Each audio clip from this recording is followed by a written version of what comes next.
ડીસામાં forest વિભાગના વિદ્યાર્થીઓની રજૂઆત. ફોરેસ્ટ વિભાગ દ્વારા લેવામાં આવેલ પરીક્ષા બાદ વિદ્યાર્થીઓનો વિરોધ.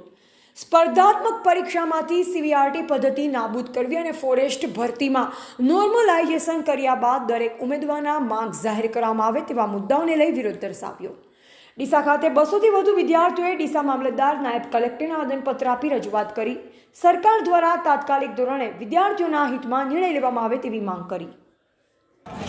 ડીસા તાલુકાની અંદર જે મામલતદાર ઓફિસની અંદર આવેદનપત્ર આપવા માટે આવ્યા હતા ફોરેસ્ટ માટે, તેની અંદર સીવીઆરટી પદ્ધતિનો વિરોધ થવો જોઈએ અને જે નોર્મલાઇઝેશનના જે માર્ક્સ છે એનો જાહેર કરવામાં આવે અને જે 2021ની જે ભરતી હતી એમાં 823 જગ્યાઓ હતી એમાં વધારો કરવામાં આવે અને કુલ 1200 જગ્યા કરવામાં આવે એવું મારું તમને. શું નામ છે? શું નામ તમારું? પરમાર ટીના. રિઝલ્ટ બાબતે જે ચેડા થયા છીએ એ નિમિત્તે અમે મામલતદાર સાહેબને આવેદનપત્ર આપવા આવ્યા હતા.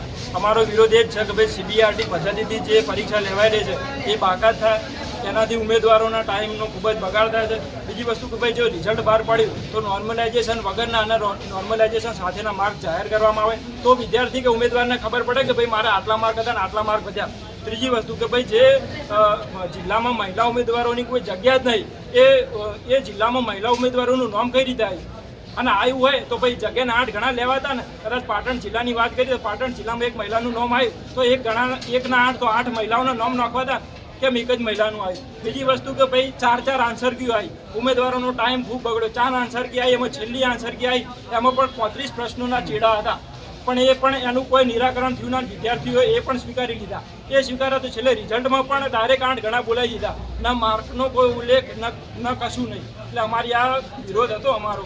તમારી મુખ્ય માંગ શું છે? અમારી મુખ્ય માર્ગ એ કે ભાઈ સીબીઆરટી પદ્ધતિ રદ થાય, નોર્મલાઇઝેશન સાથેના માર્ક અને નોર્મલાઇઝેશન વગરના એ માર્ક જાહેર થાય અને ત્રીજી માર્ગ અમારી કે ભાઈ જગ્યાઓનો વધારો થાય. 823 જગ્યા છે, જે 1200 જગ્યાઓ થાય એ અમારી માંગ છે. આ ભરતી 2021ના ઠરાવ પ્રમાણે